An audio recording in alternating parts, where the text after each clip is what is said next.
sustancias que inflaman todo el organismo. Y una vez que reducimos de peso, reducimos también esta célula grasa y ya se vuelve parte, digamos, normal y no nociva de nuestro organismo.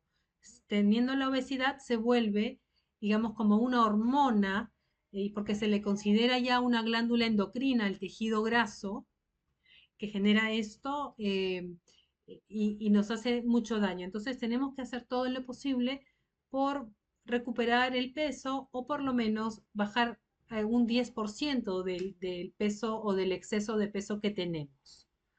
Entonces el sobrepeso va a generar también el dolor articular propio del exceso de peso y va a destruir nuestras articulaciones. Eso en segundo grado. Y acá vemos las citoquinas inflamatorias, así se llaman, estas sustancias que salen de la grasa y que inflaman todo el organismo, generando ya problemas secundarios. Y hablemos ahora, continuemos conversando sobre la composición corporal, porque hay un aspecto importante que es la grasa visceral.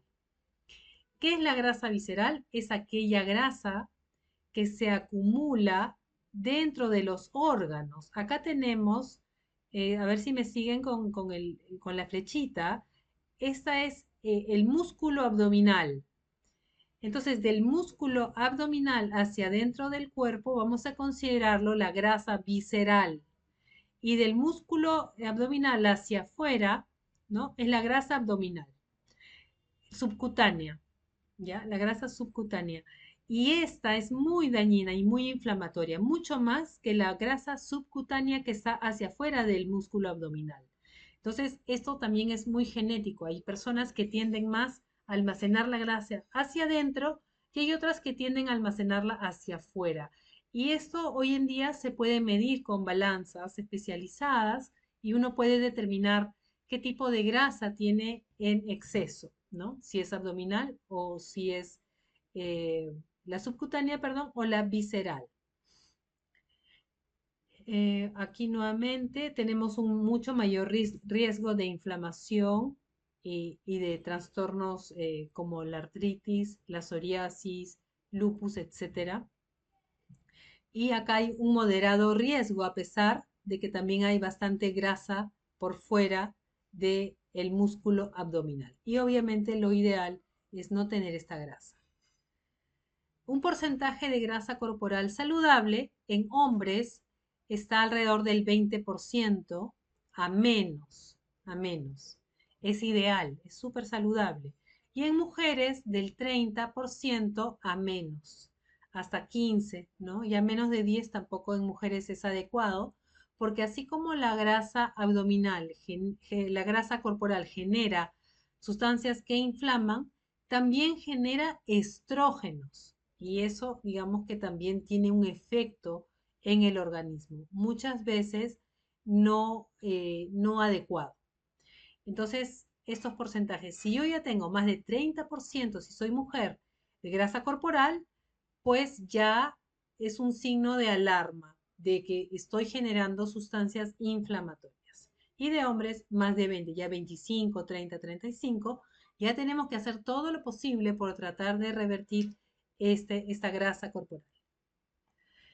Vamos a pasar ahora a un tema bien importante que, que afecta a todos, niños, grandes, personas que tienen inflamación, trastornos autoinmunes, todos, que es el tipo de grasa que comemos.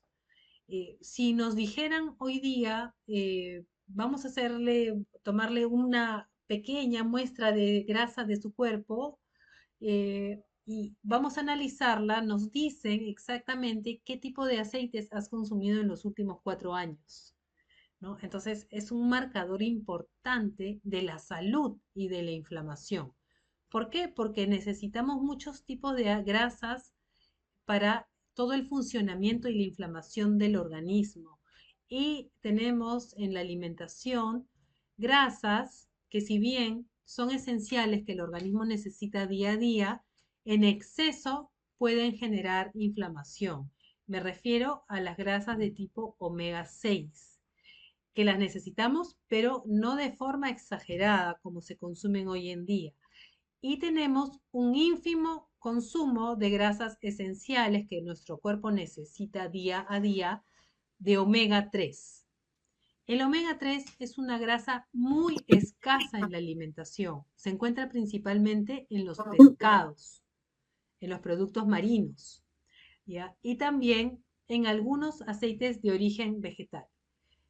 Entonces, normalmente nuestra alimentación está llena de este tipo de aceites, no sé si me siguen con la flechita, de tipo industrial, que son aceites que usamos normalmente para freír, ¿no? Hace toda la vida hemos usado estos aceites, Primor, aceite de maíz, aceite vegetal, simplemente dicen algunos.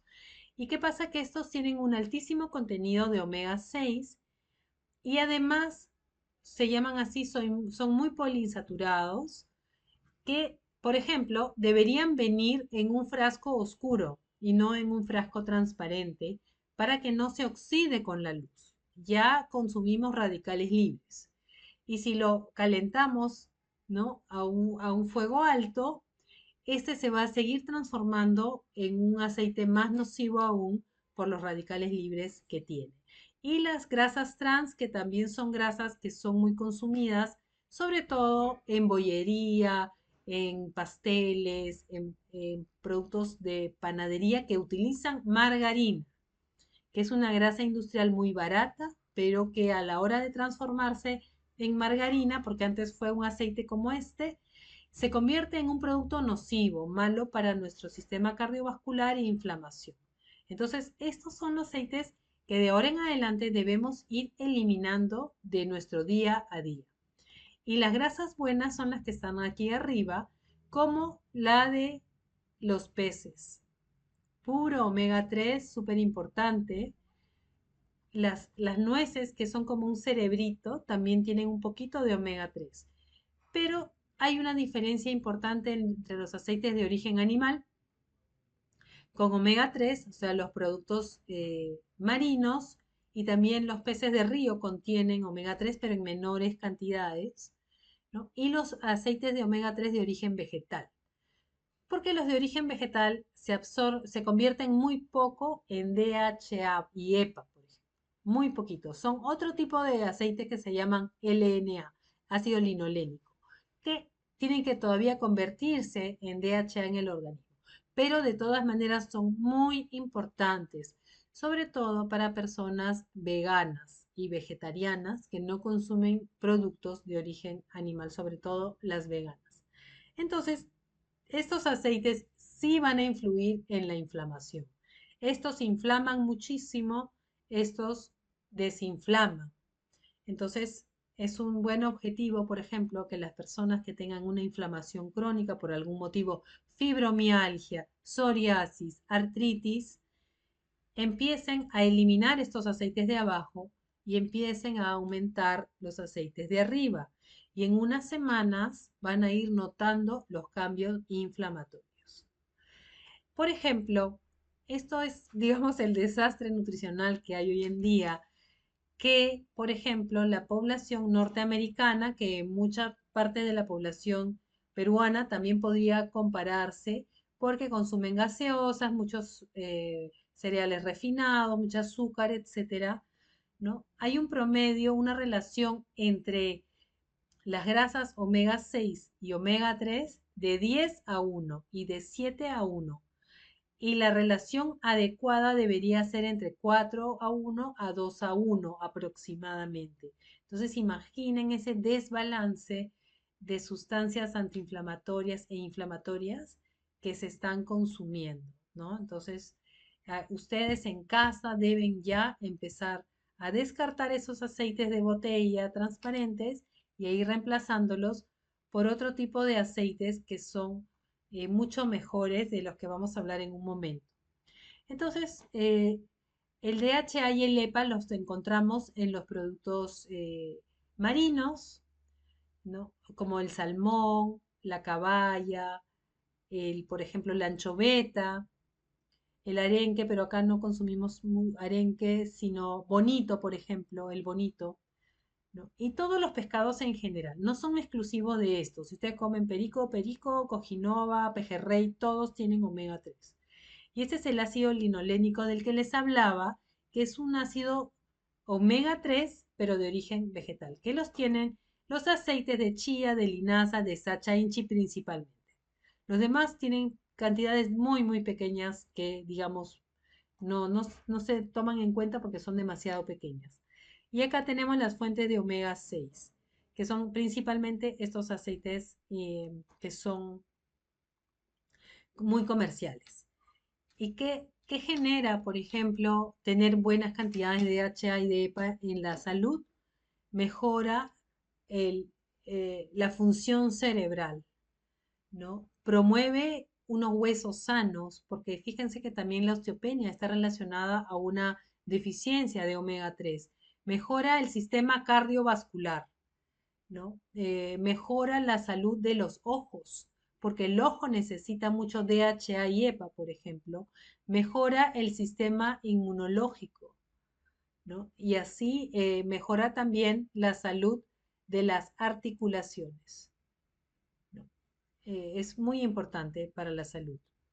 El omega 3 se encuentra, bueno, en el plasma, en la sangre, por eso es que ayuda también al sistema cardiovascular porque hace la sangre más fluida. Por ejemplo, fíjense en la importancia en el cerebro, porque cuando no hay suficiente omega 3, tenemos menores conexiones neuronales, mucho menos. Y cuando tenemos suficiente, estas conexiones neuronales se multiplican. Entonces, mayor cognición, mejor entendimiento, mejor memoria, etcétera, para el cerebro. Es muy importante. ¿Y qué cosa, por ejemplo, es una relación omega 6 y omega 3 de 3 a 1, por ejemplo? Es más o menos esta pantalla que les muestro acá. Consumir 150 gramos de pescado, ¿no? 14 mitades de nueces o una cucharada de aceite de chía. Y solo una cucharada, por ejemplo, de aceite de maíz nos brinda una cucharadita todo lo que necesitamos de omega 6. O también tenemos mejores fuentes de omega 6 como son la palta, el aceite de oliva, también contiene este aceite importante. Por eso es que no necesitamos los otros aceites porque ya tienen demasiada cantidad y mejor nos centramos en los alimentos de mejor calidad como estos de omega 6. Eh, bueno, eso en relación, un vistazo a lo que es este equilibrio entre los aceites y solo para complementar un comentario que hice relacionado a entonces con qué vamos a freír, con qué vamos a cocinar, si ya no vamos a usar este aceite primor, este aceite de vegetal. Vamos a usar aceites saturados, porque son los mejores para freír, como por ejemplo los aceites de los animales, propios de los animales, como se usaba en antaño el aceite de cerdo, por ejemplo, o también el aceite de coco se usa hoy en día. Entonces son muy adecuados para freír y no inflaman. Entonces esa es la importancia de usar estos aceites y evitar estos otros aceites. Quiero hablarles ahora de la deficiencia de vitamina D en artritis reumatoidea y como les comento, no solo se centra en artritis, sino en general en todos los trastornos autoinmunes. Generalmente las personas que tienen trastornos autoinmunes, su vitamina D está en el suelo, casi no la tienen, porque en realidad no es una vitamina que normalmente se mida, como se mide la hemoglobina, como se mide el colesterol, ¿no? La vitamina D como que tampoco muchos seguros la cubren, entonces digamos también es caro medir. Y bueno, pero hoy en día se recomienda muchísimo saber en qué situación se encuentra la persona. Porque les comento, hay esta reducción drástica de vitamina D y la vitamina D es una vitamina antiinflamatoria. Solo el hecho de ir recuperando buenos niveles va a hacer que la inflamación se reduzca drásticamente. Quiero mostrarles aquí eh, este, eh, estudio donde se ve a los pacientes con artritis reumatoidea y su nivel de vitamina D en sangre. Lo ideal en vitamina D es tenerlo en más de 30, pero en mucho más de 30. O sea, uno puede llegar a tener 60, 50, 70 y es mejor aún porque les comento que es bien antiinflamatoria. Entonces acá vemos el grupo de pacientes con artritis y acá vemos el grupo control de personas sin artritis, sin trastornos autoinmunes, tienen niveles mucho mayores, casi normales, de vitamina D en sangre.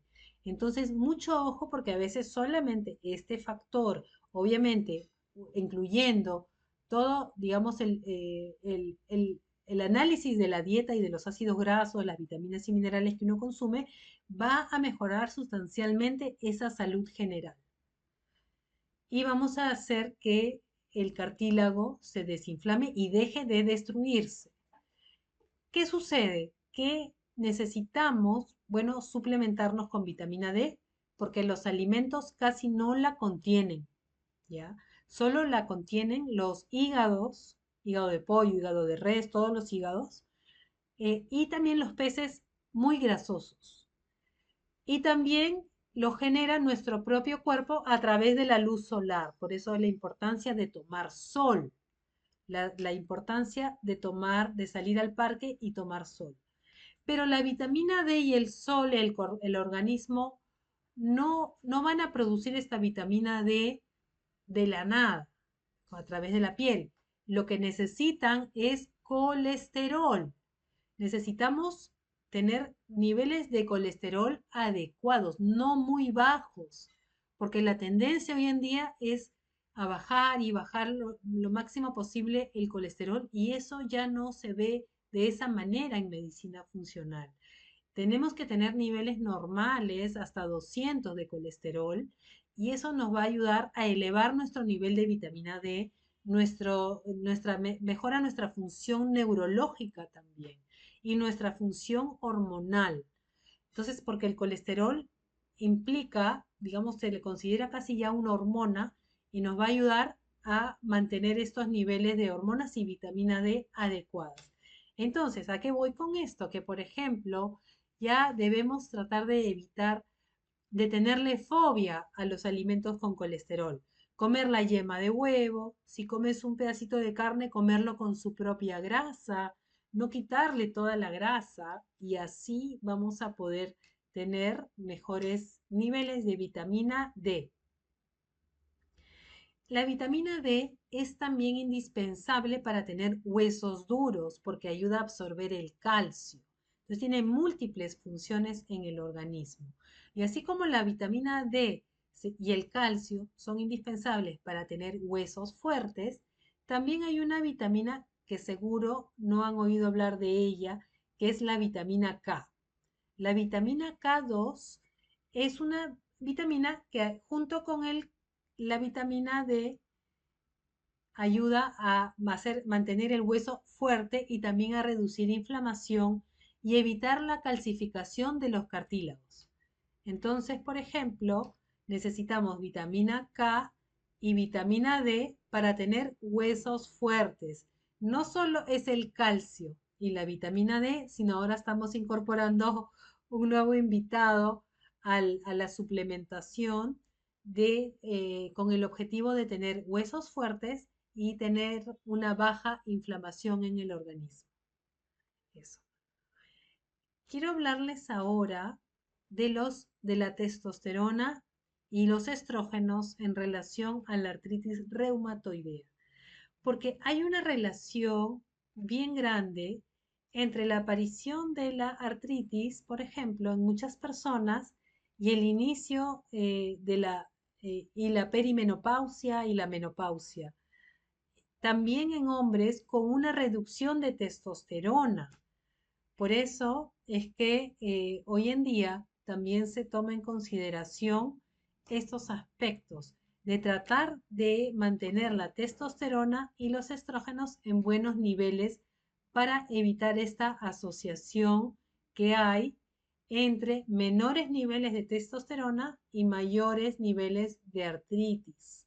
porque las mujeres también tenemos testosterona, ¿no? En menor proporción, pero también para nosotros es bien importante para la salud, para el estado de ánimo, para no perder masa muscular, ¿no? Tiene un sinfín de ventajas. Entonces tenemos que tratar a través de la alimentación también de mantenerla. Por ejemplo, ¿cómo elevamos niveles de testosterona? Primero, una recomendación importante es la realización de ejercicios. Entonces, hay ejercicios que son de alta intensidad y de intervalos cortos, ¿no? Que uno puede hacer. Esto aumenta la testosterona, por ejemplo, y las endorfinas, que son sustancias que nos hacen sentir bien. O simplemente incrementar al nivel que cada persona pueda la actividad física, tanto de fuerza como de caminatas, etcétera. Pero hay este tipo de ejercicios que, si tienen un entrenador, pueden ir trabajándolos, ¿no? Porque son bien importantes en ese sentido. Pero también es importante el ejercicio de fuerza para mantener la masa muscular que va a preservar ese hueso. Comer una buena cantidad de proteínas, porque hay gente que consume muy poquitas, ¿no? O hay otras personas que consumen mucho más, pero por lo general se tiende a consumir de repente una baja cantidad de proteínas, y tenemos que contabilizarlas, o de repente es importante siempre asesorarse un poco como para ver cómo uno está ingiriendo los alimentos en su día a día. Porque eso es muy importante, porque si yo no las consumo, voy a utilizar mi músculo como una proteína que necesita mi cuerpo. Eh, la vitamina D3 también incrementa la testosterona, porque, como les digo, la vitamina D casi como que se le considera una hormona más, que ayuda mucho a las hormonas sexuales, a mantenerlas en un buen nivel. Dormir bien. Dormir bien mejora todas las hormonas del cuerpo. Entonces, dormir es considerado hoy en día una medicina. Tienes que dormir por lo menos 7 horas de una manera continua y bien.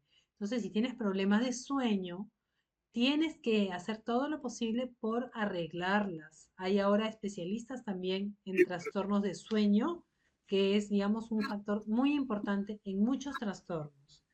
Obviamente, reducción del estrés, porque el estrés altera toda tu química, todo el metabolismo, generando hormonas de estrés que inflaman mucho cuando estas están en el cuerpo por un tiempo muy prolongado, ¿no? Porque el estrés puede ser un estrés pasajero, ¿no? Un estrés de un día o de unos momentos, pero si es todo el día, en todo momento, pues ya esto ya es un problema de salud. El boro es un mineral interesante también en cuanto al aumento de la testosterona. También ayuda al metabolismo del estrógeno, y también ayuda a mantener un hueso duro. El magnesio también es un mineral muy famoso, que también es bien importante de consumir con frecuencia, y si lo pueden suplementar también estaría muy bien, porque es muy importante el magnesio y para aumentar la testosterona. Y la ashwagandha, que es una hierba que se utiliza también hoy en día para problemas hormonales y entre otras cosas. También se usa para intentar dormir un poco mejor, ¿no? Para nivelar un poco el azúcar en la sangre. Tiene múltiples usos la ashwagandha, y ahí se las presento porque también es parte de este proceso de intentar aumentar esa testosterona. ¿Y cómo aumentar los estrógenos? Porque a partir de una caída de estrógenos también se exacerba este inicio de la artritis y de problemas inflamatorios. Por ejemplo, uno de los alimentos con más estrógenos es la soya, ¿no? Esto ayuda a elevarlos. También la leche, les digo, la leche quizás es el alimento que más estrógenos contiene, pero provienen de la vaca. Lo malo que a veces el lácteo cae mal, ¿no? A mucha gente le da intolerancia a la lactosa, a otras personas les da asma, a otras personas les inflama el intestino. Entonces, bueno, para quien le caiga bien, bueno, la leche también es un suplemento de estrógeno, digamos, porque, como les comento, vienen los estrógenos de la vaca. Pero muchas veces vienen también con antibióticos y con otras cosas, por eso yo en general no lo recomiendo. Mejor, digamos, es incluir estos otros alimentos. Hay otras sustancias botánicas naturales que se llama Black Cohosh, que también mejora los síntomas de la menopausia, mejora los niveles estrogénicos. Red Clover también, por ejemplo, que se puede encontrar en tiendas naturistas. Dong Quai, que tiene una actividad, acá dice, similar a la del estrógeno. Chesterberry, que también incrementa, miren, la melatonina y mejora hormonas como la progesterona. La linaza tiene también lignanos y fitoestrógenos. La linaza se puede consumir diluida en agua. Yo siempre recomiendo cocinarla un poquito porque a veces como vienen a granel pueden estar un poco contaminadas, igual la chía, y mezclarla con un jugo, tenerla ya, digamos, sancochada o en un emoliente, ¿no? El magnesio nuevamente y la vitamina D. Entonces acá hay una serie, una lista importante de sustancias que nos van a ayudar a mantener los estrógenos lo más elevado que se pueda, ¿no? Quiero comentarles ahora un tema bien importante, que es la relación que hay entre la celiaquía y la artritis.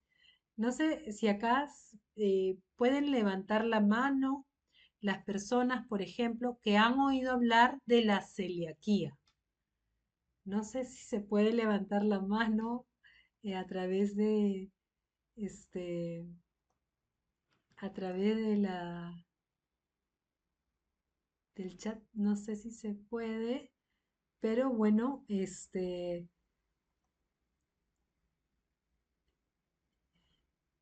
bueno, quiero comentarles que la celiaquía es un trastorno bastante común, porque hay celiaquía y también hay una situación que se llama alergias alimentarias, que también hacen que se pueda exacerbar los trastornos inflamatorios, la artritis y la psoriasis, por ejemplo, el lupus, la fibromialgia. ¿Por qué? Porque no sé si han oído hablar también sobre la relación que hay entre el cerebro y el intestino. Cuando el intestino se inflama también el cerebro. Cuando se daña el intestino, entonces se va dañando el cerebro a través de un nervio vago que conecta ambos. Y un celíaco es 2 a 3 veces más propenso a desarrollar artritis reumatoidea que los no celíacos.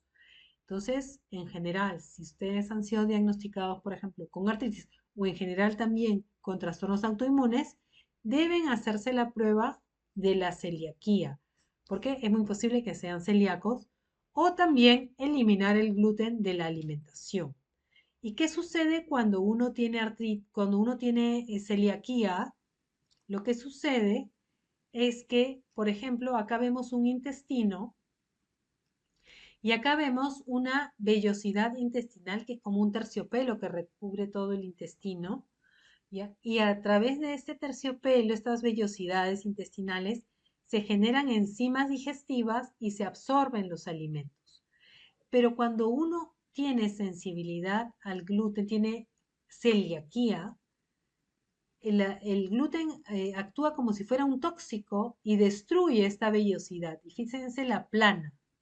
Entonces, en esta superficie de intestinal ya no se va a absorber alimentos ni se van a digerir correctamente los alimentos. Hay una serie de disturbios intestinales muy grandes, crónicos por años. Hay gente que sufre de gastritis por años, de colon irritable, ¿no? De reflujo, de un montón de trastornos intestinales por años, porque todos los días se come el pan, se come la galleta, etc.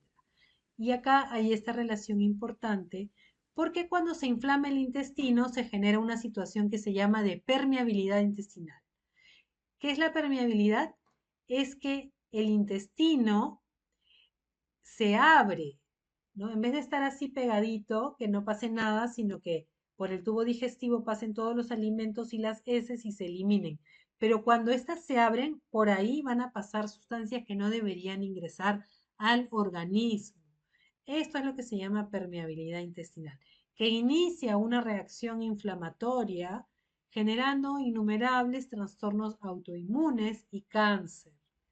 esta permeabilidad. Entonces, una de las tareas principales, perdón, tanto en artritis como en otros trastornos autoinmunes, es cerrar esta permeabilidad, desinflamar el organismo, curarlo y ahí este tejido se va a volver a juntar. Eso es bien importante y este es el principio de todos los trastornos autoinmunes. Siempre hay un trastorno gástrico y este trastorno gástrico va a destruir, en este caso, las articulaciones, en otros casos va a dar dolor, en otros casos va a dar psoriasis, en otros casos va a dar una inflamación al páncreas, al hígado, etc. Entonces, ¿qué sucede? Que acá se ha visto, por ejemplo, que vamos a pasar a que debe comer, por ejemplo, una persona ¿qué es una dieta sin gluten? Es una dieta que no contiene pan, galleta ni fideos. Ninguno de estos alimentos se puede consumir. Pero gracias al cielo que ya se encuentran estos productos sin gluten en los mercados peruanos. Entonces, hace 20 años no había, ¿no? Hace 20 años que yo trato pacientes celíacos y era muy difícil encontrar esos productos. Y hoy en día encuentras fideos sin gluten, panes sin gluten, tortas sin gluten, una, hasta croissants sin gluten, ¿no? Una serie de galletitas y una serie de productos que hacen la vida mucho más sencilla a muchas personas que quieren comer este tipo de alimentos, ¿no? Entonces ya van a ver las góndolas en los supermercados de productos libres de gluten. Y es para este grupo grande de personas que sufren de trastornos autoinmunes. Ojo que no es solo para celíacos. ¿Y qué alimentos puede comer una persona con inflamación que no tenga gluten? Arroz, por ejemplo, maíz, quinoa, kiwicha, trigo de sarraceno, tubérculos, menestras, carnes, frutas, verduras, todo lo demás. O sea, hay una amplia gama de productos que sí se pueden comer, ¿no? Pero a veces suena a que uno no va a poder comer nada, pero no, sí se puede llevar una alimentación muy cotidiana, muy rica y saludable, sin gluten, porque no es que el trigo, la cebada, el centeno sean malos, sino que hay personas que les inflama muchísimo. Como hay personas intolerantes a la lactosa, pues no toleran la leche y a pesar de que la leche pueda ser un alimento nutritivo. Vamos a continuar hablando del intestino porque hay otro factor importante intestinal que afecta los trastornos autoinmunes y la artritis, que es, Geraldine, quería hacer un sí, pequeño alto, sí, si me lo permites, sí, porque justo habías hecho una consulta y algunas personas colocaron de que es posible que por primera vez estén escuchando el término celiaquía y algunos sí han escuchado algo de información, ¿no? Al respecto, me imagino que después va a haber algunas otras preguntas con relación a la celiaquía, pero excelente. ¿cómo podemos nosotros saber si es que somos propensos a o padecemos de celiaquía o solo con el detectar que somos pues intolerantes al gluten ya somos celíacos, ¿no? Sí, ¿y qué porcentaje más o menos de los de asistentes conocía el término Sí. celíaco? No han respondido todos, Ah, pero ya. ahora que estoy justo interviniendo, les pedimos interactuar, ahí pueden poner sus comentarios. Ah, genial. Cristian Huerta, por ejemplo, él dice que sí es celíaco. Y también hay personas que se han conectado de otros países, ¿no? Entonces es Ajá. importante que nos cuenten cualquier experiencia que tengan en su país con relación al tema para que Ah, también ya. podamos Ay, compartirlo con gracias. todos. Ya, excelente. Gracias por avisarme porque no había visto el chat. Ahora sí ya lo veo. Excelente, excelente. Genial. Ya, sí. Ah, ok. Eh, sí, bueno, yo les recomiendo que si consumen gluten, se hagan la prueba. La prueba se llama, por ejemplo, acá lo voy a anotar, anticuerpo antitransglutaminasa. IgA, IgA e IgG. ¿Ya? También son varias pruebas. antiendomicio. Geraldine, ¿y esta prueba nos solicitan en algún área específica, en algún área médica, es en el área de nutrición o cualquier especialista? Esta prueba yo pienso que la puede dar cualquier especialista, por ejemplo, ya sea el reumatólogo o el gastroenterólogo o el médico general, Ok, principalmente, correcto. ¿no? Si es un nutricionista que está inmerso en este tema de medicina funcional, también lo puede pedir, ¿no? Para descartar. Pero ¿qué pasa si la persona ya dejó el gluten, por ejemplo? Quiere probar, quiere ver si el gluten le inflama, porque dejarlo un par de meses y ya a los pocos días uno nota una mejora sustancial en la reducción del dolor, de la inflamación. Entonces, si uno ya hace la prueba y no se ha sacado el examen, ya no se lo puede sacar porque ya no está comiendo gluten. Entonces, los marcadores inflamatorios ya no van a aparecer, ¿no? Entonces, no vale la pena hacerlo cuando uno ya dejó el gluten, Correcto. ¿no? Eso. Eh, pero sí, qué bueno que sí hayan escuchado también algunas personas sobre esto. Entonces, ahora quiero comentarles un poquito sobre la flora intestinal o hoy en día denominada microbiota intestinal. Se ha visto que también hay un patrón de disbiosis intestinal, o sea, de una alteración en la normalidad de la flora bacteriana, de la microbiota, en pacientes con trastornos autoinmunes y sobre todo con artritis. Y esta disbiosis que genera esta permeabilidad, que ya hemos visto lo que significa la permeabilidad, que pasan muchas sustancias al organismo que inflaman y generan trastornos autoinmunes. ¿Y qué sucede? Que se han visto bacterias muy patógenas y sobre todo se han visto bacterias que pueden ser relacionadas con una infección bucal que han migrado al intestino. Y en el intestino generan un gran daño inmunitario, ¿no? Por eso es bien importante también hacerse chequeos de las caries, de las infecciones bucales que uno pueda tener y de las endodoncias que uno pueda tener. De repente uno tiene una historia de muchas curaciones dentales desde muy chicos, ¿no? Antes se comían muchas golosinas, hoy en día los niños también comen muchas golosinas, se llenan de caries, ¿no? Y esto genera también estas endodoncias. ¿Qué pasa con la endodoncia? Que como no hay un nervio que nos indique dolor cuando hay una infección, entonces yo puedo tener una infección y no darme cuenta. Y entonces todas esas bacterias nocivas me las voy a tragar y las voy a llevar a mi intestino, donde, ¡boom!, empieza un desastre inmunológico. Entonces, hoy en día también hay pruebas en las que se puede uno determinar cómo está esa microbiota, qué tipo de bacterias, hongos, parásitos, virus tiene. Y, por ejemplo, bueno, la diversidad se va generando a través de la vida y se va disminuyendo ya en la adultez. Entonces uno tiene que ir luchando siempre por mantener una microbiota sana permanentemente. ¿Y esto cómo se hace? A través de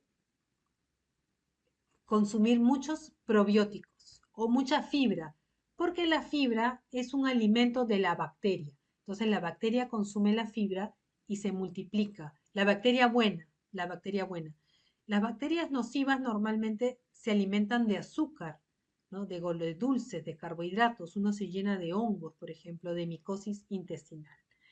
Se ha visto principalmente este tipo de bacterias de la microbiota que son muy inflamatorias, Prevotella copri, Collinsella y otras bacterias inflamatorias y una pérdida de la barrera intestinal. Recuerden siempre, hay un trastorno autoinmune, hay una barrera intestinal dañada, una leaky gut, como le llamábamos, el intestino gotoso. Y esto inflama las articulaciones. ¿No? Acá hay todo un mecanismo relacionado con lo que les comenté, la enfermedad periodontal que genera una serie de bacterias muy nocivas que van a inflamar el organismo. Y en este caso específico, las articulaciones. Otras bacterias muy nocivas que generan trastornos autoinmunes: Citrobacter, Klebsiella, Prevotella, Proteus mirabilis y Fusobacterium, ¿no? Entonces ya se han encontrado estas bacterias que alteran mucho el sistema inmunológico, las cuales se pueden ir modificando a través de la alimentación, a través de fibras, a través de todo un cambio en la alimentación. Y acá les muestro rápidamente cómo es una prueba de microbiota, ¿no? Nos dice, por ejemplo, entre muchos otros indicadores intestinales, por ejemplo, virus, ¿no? Acá salen un montón de virus que se pueden tener en el intestino y que también causan inflamación. Helicobacter pylori, de una variedad amplia de tipos de Helicobacter, y de la bacteria de la microbiota normal, la flora normal, Bifidobacterium, Lactobacillus, especie de Escherichia, Oxalobacter, Clostridium, y acá te dice si tienes poco o mucho. Debería estar todo en la línea verde, por ejemplo. Entonces, en este caso, hay una disbiosis muy grande de esta persona, ¿no? Y que tiene que repoblar estas bacterias muy importantes que las tiene demasiado bajas para mejorar su sistema digestivo e inmunológico. Y así, parásitos, una amplia cantidad de parásitos, de otras bacterias oportunistas, etc. Es muy, muy amplio y importante para tener una foto de esta salud intestinal. Sensibilidades a los alimentos y artritis reumatoidea. Así como hay celiaquía, que es bien específico al gluten, hay otro aspecto relacionado con los alimentos, que es la sensibilidad a los alimentos de tipo IgG. Quiero explicarles un poquito. Hay alergias IgE, que son las que normalmente sacan a las personas alérgicas, ¿no? Que se enronchan o que tienen la alergia al limón o al chocolate, inmediatamente tienen una reacción. Pero las alergias de tipo IgG son alergias no inmediatas, retardadas, son sensibilidades, así se les denomina, o alergias no IgE, que tienen una relación estrecha con la artritis reumatoidea de alimentos que a veces uno ni se imagina, ¿no? Y se ha encontrado que las personas con artritis tienen intolerancias importantes a los alimentos. Yo elimino estos alimentos que me inflaman y me baja la inflamación inmediatamente, dejo de dañar mi organismo. Y así, por ejemplo, en esta persona le sale, por ejemplo, la malta, ¿no? Le sale algunos pescados, los choros, salen los lácteos en mayor proporción, por ejemplo, la leche, el queso, el yogur medianamente, ¿no? Que son alimentos muy cotidianos, ¿no? Y estas exacerbaciones de las alergias se ven aumentadas con la permeabilidad intestinal, por ejemplo. La semilla de chía sale un poquito alta, la nuez de Brasil, ¿no? Y así, bueno, cada persona tiene un panel particular, pero generalmente sale mucho el gluten, a veces sale el arroz, a veces sale la lechuga, cosas que uno ni se imaginaría y que les generan estas inflamaciones. Y quiero hablarles ahora como último tema de el glutatión, porque ya nos queda también poquito tiempo, mira, ya son las 9 prácticamente. El glutatión es un antioxidante muy poderoso que nuestro organismo produce. Pero en artritis reumatoidea este está muy por debajo de lo normal. O sea, las personas que tienen problemas autoinmunes lo tienen muy bajo. ¿Y qué hace el glutatión? Que nos protege del estrés oxidativo. ¿Y esto qué significa? Que cada vez que nosotros respiramos, o sea, nuestro metabolismo normal hace que generemos sustancias de desecho, ¿ya? Que son los radicales libres. ¿Ya? Entonces, por ejemplo, yo respiro y genero oxígeno, genero vida, pero también genero unos desechos que el organismo mismo tiene que recolectar y eliminar, que son los radicales libres. Pero para eso mi sistema de antioxidación tiene que estar saludable, tiene que estar bien. Además, mi nutrición tiene que ser adecuada como para también consumir estos antioxidantes a través de la vitamina C, a través del brócoli, a través de los vegetales, también de las proteínas. Todo esto va a hacer que mi organismo tenga este sistema de defensa adecuado. ¿Y qué pasa si no lo tiene? Pues esta es una célula normal y estos radicales libres la van a destruir, ¿no? Entonces vamos a generar un daño en nuestros tejidos, sea del cerebro, sea de la tiroides, sea del páncreas, sea de las articulaciones. Y acá, por ejemplo, vemos cómo el nivel de glutatión, por ejemplo, en el grupo control está en 0,44 y en el grupo con pacientes con artritis está en 0,21, o sea, tiene la mitad. No tiene cómo hacer que su organismo lo defienda de estos radicales libres. Y para eso tenemos que trabajar en aumentar este glutatión que mi organismo tiene que producir, ¿no? ¿Y esto cómo se hace? Bueno, además el glutatión eh, también desintoxica nuestro organismo.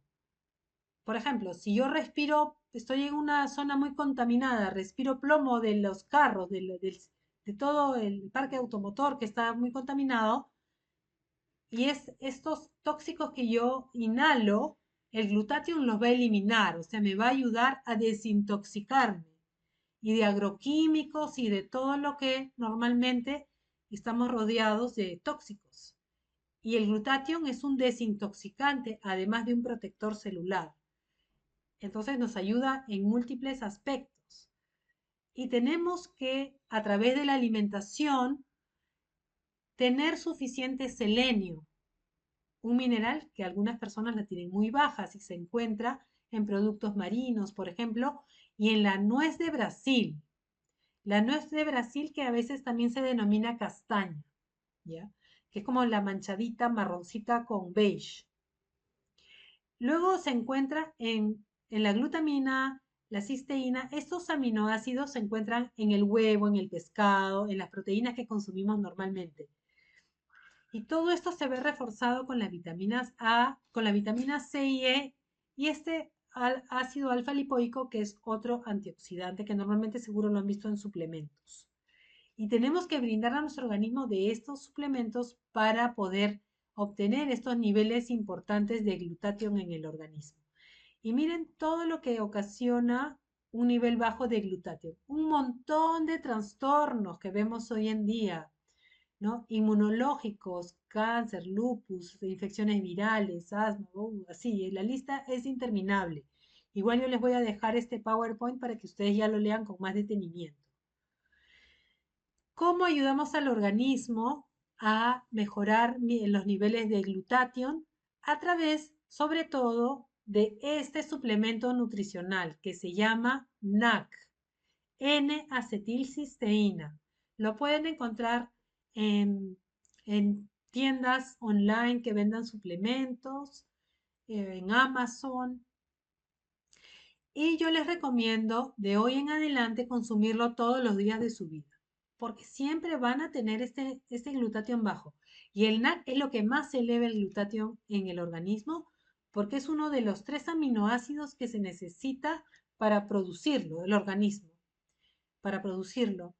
Es el más deficitario, digamos, en el organismo, a pesar de que comemos carne, pollo, huevos, ¿no? Cuando yo consumo este NAC concentrado, elevo esta producción de glutatión. Es súper importante, ¿no? Y en conjunto, si con otros elementos, también es mejor aún, ¿no?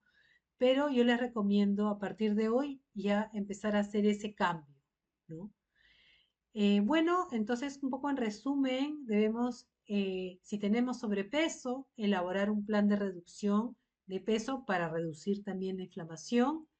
La dieta cetogénica también es bien interesante, ¿no? Para, digamos, un, un plan antiinflamatorio, ¿no? Hay muchas personas que se vuelven también veganas, también es válido, ¿no? O una dieta antiinflamatoria. Hay una gama amplia de posibilidades, digamos, de acuerdo también a las preferencias de cada persona. Y bueno, eso es todo. No sé si tienen preguntas, podemos conversar un ratito más. Si Ani, no sé, ella es la que maneja el Sí, tema. claro que sí, Geraldine. No sé si puedes retroceder la lámina anterior. Sí, claro. Ahí está, Ahí, para que lo ahí, tengan ahí. No, la ya, penúltima, esta, excelente. claro que sí. Gracias. Sí, estaban consultando a qué hora del día es recomendable tomar la vitamina que mencionas, Ya, el NAC. NAC. Mira, el NAC lo puedes tomar entre comidas, ¿no? Un poco distanciado de los alimentos, para que haya una mejor absorción, ¿no? O puede ser antes del desayuno, o también puede ser a media mañana o a media tarde. Digamos que ese es el mejor momento, ¿no? Ese es el mejor momento. Voy a ir leyendo también. Excelente. Soy celíaco, mi hijo es celíaco. No, y hay una, ¿no? Que Sí. si recomiendas comer res, mariscos, vísceras, cerdo, si es que uno padece de artritis, Ya. Sí, verdad. carnes Ya. rojas. Sí, mira, todo va a depender de cada persona porque cada persona tiene trastornos diferentes relacionados con la artritis. De repente uno tiene disbiosis intestinal, de repente a otra persona le falta solamente este antioxidante, ¿no? Entonces hay una serie de trastornos. Entonces, digamos que no por sí mismo comer mariscos o comer carne va a inflamar. De repente hay alguna persona que no le inflama, porque fíjate que más importante que reducir este tipo de proteínas es reducir el azúcar, porque el azúcar y los cereales refinados son los alimentos que más inflaman, ¿no? Salvo que uno note una relación directa entre consumir un tipo de proteína e inflamar. Porque fíjate que hay personas que en estas pruebas de sensibilidad les sale el pollo, ¿no? No necesariamente la carne de res, o a veces sale la carne de res, o a veces sale el huevo, ¿no? Y en verdad, cuando lo comen, sienten un aumento en la inflamación.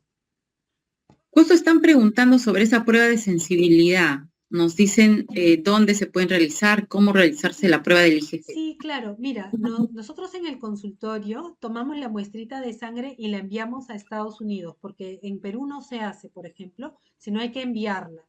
Entonces, nos pueden, si quieres tú, contactar al consultorio y ahí, Claro, vamos a dejar las coordenadas de Geraldine.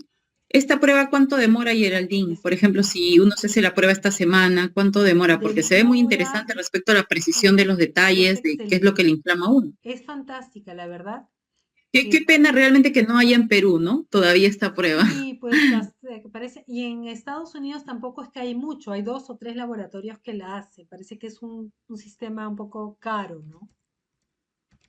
Es 975342724. Ahí Bueno, ahí pueden nos va llamar. Geraldine a dejar su teléfono. Ahí está el 9753 42724. Sí, Es el número de Geraldine Maurel. sí, ahí les, Y sí, sí, Geraldine, continúa. no, sí, ahí les damos la información para los que estén interesados en hacer esta y la de la microbiota también la enviamos a Estados Unidos, ¿no? Esas 2 pruebas las hacemos en el consultorio. Bien, entonces ahí está la respuesta para Meli respecto a las pruebas del IgG. Andrea nos consulta sobre el que es kéfir, ayuda cuando se tiene problemas digestivos, reflujo, hinchazón Claro, abdominal, si lo recomiendas. exactamente, sí, sí. Bueno, cuando, por ejemplo, hay reflujo, hinchazón, yo siempre recomiendo primero dejar el gluten y los lácteos por lo menos un mes. Y normalmente, yo te digo, más del 50% de las personas que hacen esto, se les van todas las inflamaciones, se desaparecen, ¿no? Entonces muchas veces son estos 2 elementos que son súper inflamatorios, gluten y lácteos. Pero claro, en el proceso, claro que se pueden ir aumentando todos estos alimentos, cultivos y fermentos, que están llenos de probióticos que van a ir regenerando todas estas bacterias que tenemos que reponer. O sea, nuestra Claro. tarea es curar el intestino y reponer todas esas bacterias buenas que nos faltan.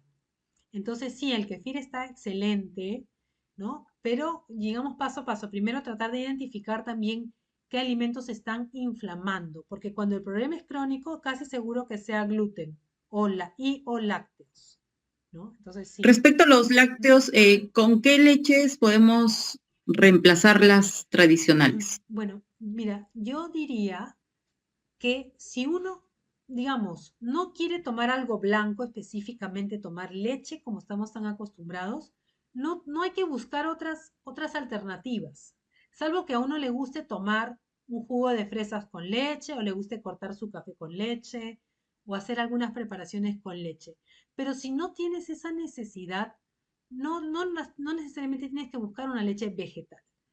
Pero si la quieres buscar, puede ser tomar una leche, por ejemplo, de almendras, de coco, hay de cayús, hay leches de arroz, ¿no? Una amplia variedad, la que puedes ir mirando y viendo cuál te gusta más o cuál te va mejor con el café o con el té o con la comida en general, ¿no? Pero mi recomendación es, digamos, ya dejar la leche, ¿no? Pero hay sustitutos. Entonces hay que ir mirando también qué cosa tenemos en los supermercados que tengamos cerca, ¿no? ¿En qué momento puedo tomar la vitamina D? Le dice Leslie. Mira, la vitamina D se debe tomar con comidas, porque necesitamos un poquito de grasa. Necesitamos, si mi desayuno tiene huevos, ese huevito, necesitamos la palta, esa grasa que va a ayudar a este aceite porque la vitamina D es aceitosa. Entonces necesitamos aceite para absorberla mejor. Lo mismo el omega 3, que yo recomiendo que si no consumen pescado 3 veces por semana, tienen que consumir las capsulitas de omega 3, ¿no? De todas maneras, porque es un antiinflamatorio, aparte de ser un antiinflamatorio, es esencial para el cerebro, los ojos, para el sistema cardiovascular, ¿no? Bien, Luego, acá pregunta Catherine, ¿tiene alguna contraindicación? Porque leí que algunos suplementos se estreñen, les ponen irritables. No, el NAC creo no que se tiene refería ninguna al, ¿no? contraindicación, porque es un aminoácido natural, digamos. Es como comer parte de una proteína del huevo, por ejemplo, ¿no? Pero está concentrada. Pero no tiene mayor contraindicación. No es Y como preguntan comer, sobre el café. a ver, Si produce inflamación el café o ya, recomiendas algo con relación al café. ya. Jackie, mira, el café va a depender de cada persona. Porque hay personas que el café les cae pésimo, ¿no? Inflama, se sienten con reflujo, con gastritis. Y hay personas que el café les cae perfecto. Entonces va a depender de eso. Porque, por ejemplo, en la prueba de las sensibilidades sale mucho, también sale el café como una alternativa y a veces sale, ¿no? Uno reza porque no le salga normalmente el café, ¿no? Porque es una bebida de día a día, pero sale así como sale el café, sale el té verde, por ejemplo, o sale el té negro, salen infusiones. Por eso es interesante porque es bien amplio y a veces uno, considerando que es un alimento sano como un té verde, puede estar inflamando. Pero entonces, si te cae bien, yo te diría que lo consumas, tampoco exagerando, porque no es recomendable tomar más de 3 cafés diarios, digamos. Ya no, eso no es recomendable. Eh, pero sí es un alimento inflamatorio, sí es. A Margarita dice que el café le suelta el estómago, entonces olvídalo. O sea, no debes tomar café porque te hace mucho daño, ¿no? Te inflama todo el sistema digestivo. Entonces, si es por tener un gusto o tener este efecto que tiene eh, de mejorar pues el estado momentáneo, estimulante, una dosis pequeña, ¿no? Si no, mejor no, porque igual si tú tienes gastritis o una inflamación intestinal, es mejor esperar a que toda esta inflamación pase y retomarlo, ¿no? Acá Andrea dice, Geraldine, sí, el café me inflama mucho, el día siguiente amanecía con dolor, hinchazón, claro, es posible. Entonces, depende de cada persona, ¿no? No es que haya una regla. correcto. Geraldine, y en Facebook Live de Los Pacientes Importan, donde estamos transmitiendo en vivo, nos preguntan sobre NAC, que ha sido un tema bastante interesante para la charla de hoy. Si puedes reiterar dónde podemos conseguirlo y si lo encontramos en algún producto natural. Claro. Mira, el NAC se encuentra en todos los alimentos proteicos, pero el organismo no es capaz de tener, digamos, tanto de este NAC al mismo tiempo, sobre todo en personas que tienen esta deficiencia, para generar. Por eso es que damos esta ayuda de NAC, para que el organismo ya tenga todos los ingredientes que necesita para fabricarlo. Porque se ha visto que específicamente la cisteína es la deficitaria. Por eso es que hoy en día es un suplemento muy importante, ¿no? Y bueno, yo les recomiendo, hay uno de la marca Now, que lo pueden encontrar en tiendas naturistas. Hay una página web también donde de todas maneras lo van a encontrar que se llama, les voy a anotar acá, vitalut.com.pe, Vitalut. Ahí tienen muchos suplementos que los traen de Estados Unidos, y también pueden entrar a Amazon, a Mercado Libre también, y buscar, pueden ir a Florifauna, a Punto Orgánico, Madre Natura, de repente también lo tienen, ¿no? O también lo pueden pedir delivery a este lugar, porque sí, pues a veces se vuelve un problema conseguir suplementos que no son tan comunes, ¿no? La última que dijo, cuando vio ese correo y se muere de la risa, porque Cari dijo que una grosería. Bien, correcto. Ahí hay un audio. El tiempo de los manuales. Bien. Geraldine, ya nos quedan solamente unos minutos. No sé si podemos poner la penúltima lámina porque ahí había un mensaje muy importante. Y creo que lo que colocas... ya, antes hay una consulta de Cristian ya para ir cerrando que dice los suplementos que están libres de gluten. Tú mencionabas que, claro, al menos aquí en Perú ya hay centros, hay establecimientos donde se venden, uno puede encontrar alimentos libres de gluten, ¿no? Exacto, sí, es una buena pregunta porque cuando uno compra un suplemento debe leer bien la lista de ingredientes, específicamente la lista de ingredientes, y ahí verificar que no contenga gluten, porque yo sí quisiera que todos los que escuchan esta charla el día de hoy intenten con la dieta libre de gluten, por favor, porque es un alivio para la gran mayoría de personas que tienen inflamaciones. Pero cuando uno hace la dieta libre de gluten tiene que ser bien disciplinado, no se puede hacer a medias. O la haces o no la haces, porque si tú la haces bien y luego te comes una galletita que tiene gluten, intoxicas todo tu organismo, lo inflamas. Entonces es como empezar de cero, entonces te va a parecer que no te hace ningún efecto. Por eso hay que ser bien estrictos en asegurarse de no consumir gluten, ¿no? Eso es bien importante. Pero quisiera que hagan ese ejercicio, empiecen a analizar su alimentación y ver en qué momentos del día están consumiendo el pan, la galleta, el bizcochito, el fideo. La sopa con fideos no es válida, por ejemplo, porque ya está contaminada con los fideos, ¿no? En ese sentido, tienen que hacer una sopa para ustedes sin fideos. Antes de echarlos, separan la ración y ya las demás personas de la casa ya comerán los fideos, pero en su caso no comen fideos, pero sí pueden comer papa, pueden comer yuca, camote, arroz, quinoa, etc. ¿Nos aconsejas tal vez alguna página o algún recetario libre de gluten? Sí, bueno, mira, nosotros en la Asociación de Celíacos tenemos una guía, la que te la tenemos impresa, pero les voy a dejar aquí también, pueden entrar al Facebook o al Instagram de Celíacos, de la Asociación de Celíacos. Ahí podríamos descargar, ¿correcto?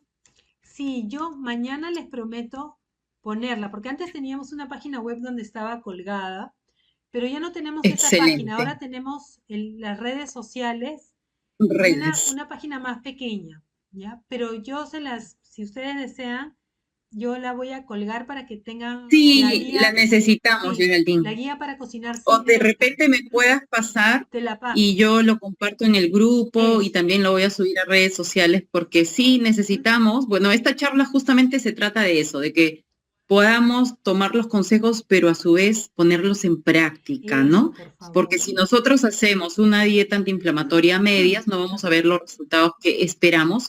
Y lo que queremos lograr es eso, ver ese cambio con una alimentación antiinflamatoria, un cambio donde se disminuya el dolor, la rigidez, los síntomas se vean reducidos y que nosotros en base a eso pues sigamos manteniendo una dieta constante porque creo que el éxito está en la perseverancia, la disciplina y la constancia. Exactamente, e ir probando, ir indagando. Yo siempre recomiendo a mis pacientes llevar un cuadernito, ¿ya?